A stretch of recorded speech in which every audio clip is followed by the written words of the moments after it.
ህይወት ጥሩ ነበር እጅግ በጣም ጥሩ የኮሌጅ ትምህርቴን ጨርሼ ከተመረኩኝ በኋላ ያለፉትን 18 ወራት $200 ሚሊዮን የግብይት ኩባንያ ውስጥ የሽያጭ ባለሙያ ሆኜ ስራ ጀመርኩ። የኩባንያውን የሽያጭ ሪከርድ በመስበር በ20 ዓመቴ እሆናለሁ ብዬ ካሰብኩት በላይ ብዙ ገንዘብ በማግኘት ተንበሸበሽኩ። ቆንጆ የፍቅር ጓደኛ፣ ሁሌም አጠገቤ በመሆን የሚደግፉኝ ቤተሰቦች፣ ለኔ በጣም ምርጥ የሆኑ ጓደኞችም ነበሩኝ። እውነቱን ለመናገር በወቅቱ እንደተባረኩ ይሰማኝ ነበር። በፈጣን መንገድ ወደ ደቡብ አቅጣጫ 70 ማይል መኪናዬን በማሽከርከር ላይ ነበርኩ። ከፍቅረኛዬ ጋር ሬስቶራንት አምሽተን ጓደኞቻችንን እዛው ሬስቶራንት ትተን ወጣን። ጓደኛዬ ደክሞት ስለነበር በወንበሩ ላይ ጋደም ብላለች። እኔም በጸጥታ ለስለስ ያለ ዜማ ከፍቼ ጣቴን በአየሩ ላይ እያውለበለብኩ ከፊት ለፊት ባለው መንገድ ላይ አይኖቼን ተክዬ መኪናውን ማሽከርከሬን ቀጠልኩ።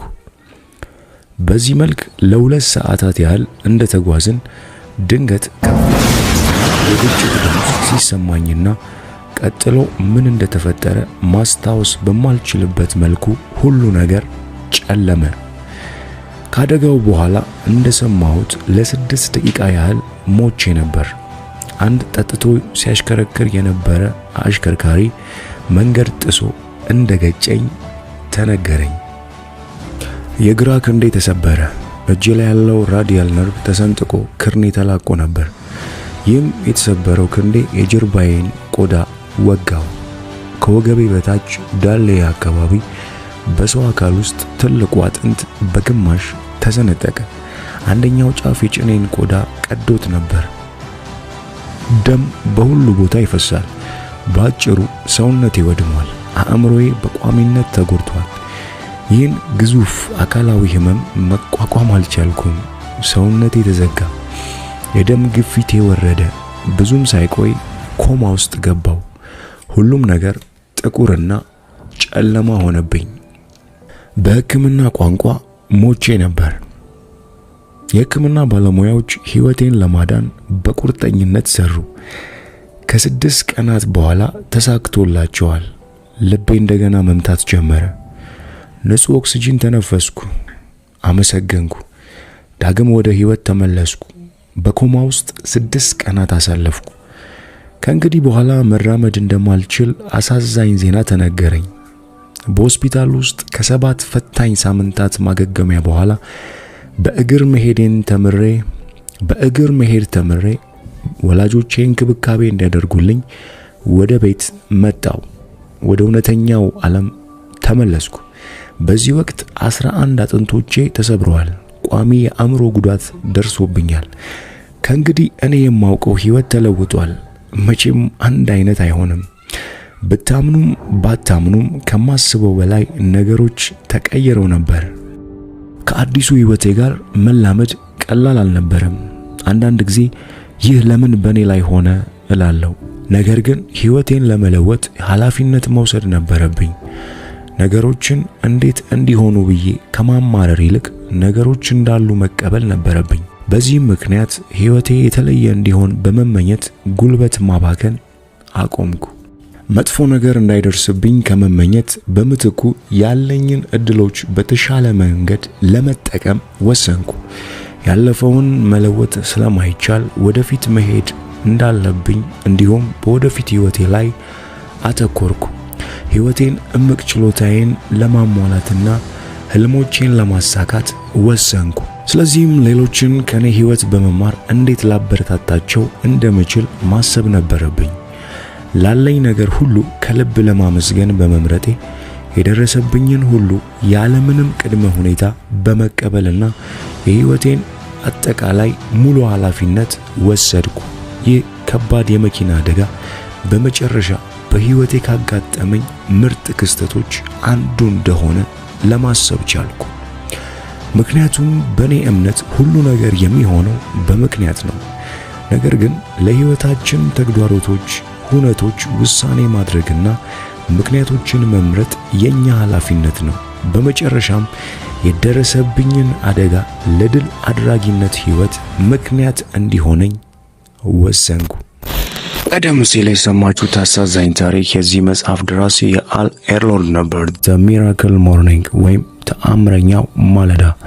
መጽሐፉ ቀናችሁን ፍጹም ሊለውጡና እስከ ወዲያኛው ሊቀይሩ በሚችሉ ቀለል ያሉ 6 የጠዋት ልማዶች የተሞላ ነው። ቀናችንን ብቻ ሳይሆን ጤና፣ ፕሮዳክቲቪቲ እንዲሁም የግል ህይወታችሁን በእጅጉ የሚያሻሽሉ ቁልፍ ነጥቦች ናቸው።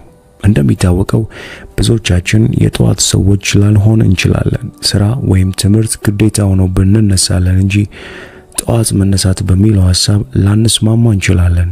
ጠዋት መነሳት ለምን አስፈለገ ለሚለው ጥያቄ ደራሲው እንዲህ የሚል መልስ በመጽሐፉ መግቢያ ላይ አስፍሯል። ጥሩ ቀን በማለዳ ይጀምራል። በርካታ መንፈስ ሆነ ማታ ወደ አልጋ ለማምራት ቀንህን በማለዳ ተነስተ በቁራጥነትና በዓላማ መጀመር አለብህ። እቅድ አውጣ፣ ማልደም ተንቀሳቀስ፣ ከጠዋቷ ፀሐይ ጋር አብረሃት ውጣ። ይህን በማድረግ ብቻ የውጤታማ ሰዎችን ባህሪ በቀላሉ መላበስ ያስችላል። ከመጽሐፉ ከምናያቸው 6ቱ የተአምረኛ ጠዋት ልማዶች ከማየታችን በፊት ጠዋት ለመነሳት የምትቸገር ከሆነ እነዚህን ቴክኒኮችን መጠቀም ትችላለህ። የመጀመሪያው ከመተኛት በፊት ጠዋት ለምን እንደምትነሳ ግልጽና የጠራ ምክንያት ይኑር። አላርም ሙላና ካልጋ ወይም ካጠገብ አርቃ አስቀምጠው። ጠዋት ልክ እንደተነሳም ፊትህን ታጠብ፣ ጥርስህን ቦርሽ። ይህ ፍሬሽ የሆነ ስሜት እንዲሰማ በማድረግ የበለጠ ያነቃል።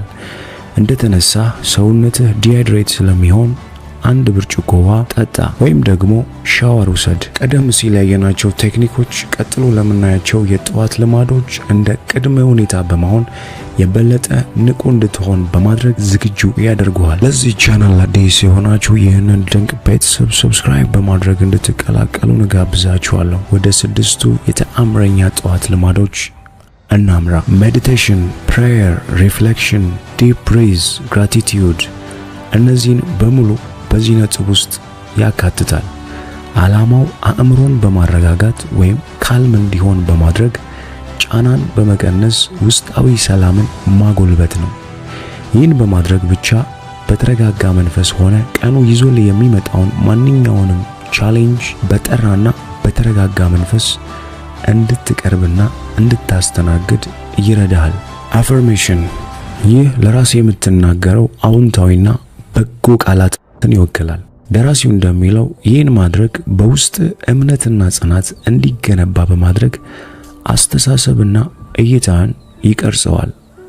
ግብህን፣ ጥንካሬህንና ህልምህን ደጋግመ በማወጅ የበለጠ የእምነት ስርዓት ውስጥ እንዲቀረጹ ማድረግ ያስችላል። እንደ ምሳሌም የምትወዳቸውን ጥቅሶች በወረቀት ላይ በመጻፍ ለራስህ መናገርም ትችላለህ። አፈርሜሽን በጽሁፍ፣ በንግግር፣ በአእምሮ በማሰላሰል ልታከናውነው የምትችለው ተግባር ነው። አስታውስ፣ አፈርሜሽን ለግል እድገትና መሻሻል አይነተኛው ዘዴ ነው።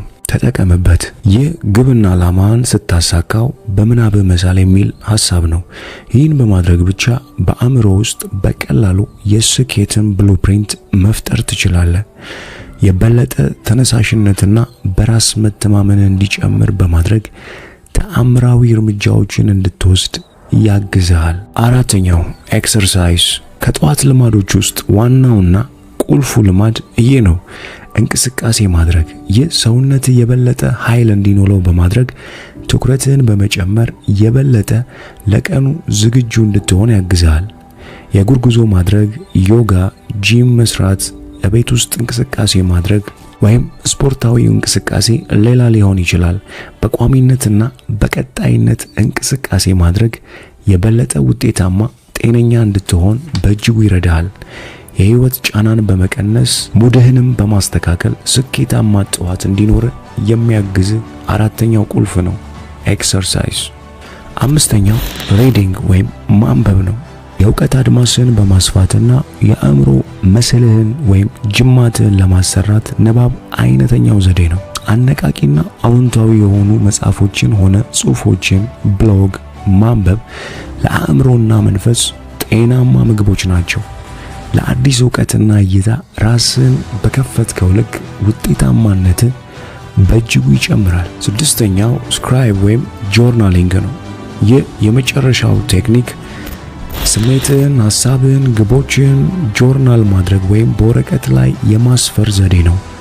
ይህን ማድረግ ራስህን የበለጠ ለመረዳትና ለነገሮች ያለህን እይታ ለማወቅ በእጅጉ ለመገንዘብ አይነተኛው መንገድ ነው። ለማመስገን፣ የእድገት ሂደትህንም ለመገምገም፣ በቀን ውስጥ ያሳካቸውን ተግባሮች መለስ ብለህ በወረቀት ላይ የጠራ እይታ እንዲኖርህ በተለያዩ ሐሳቦች ዙሪያ ጠለቅ ያለ መረዳትን ለመፍጠር ጆርናሊንግ አይነተኛው መንገድ ነው።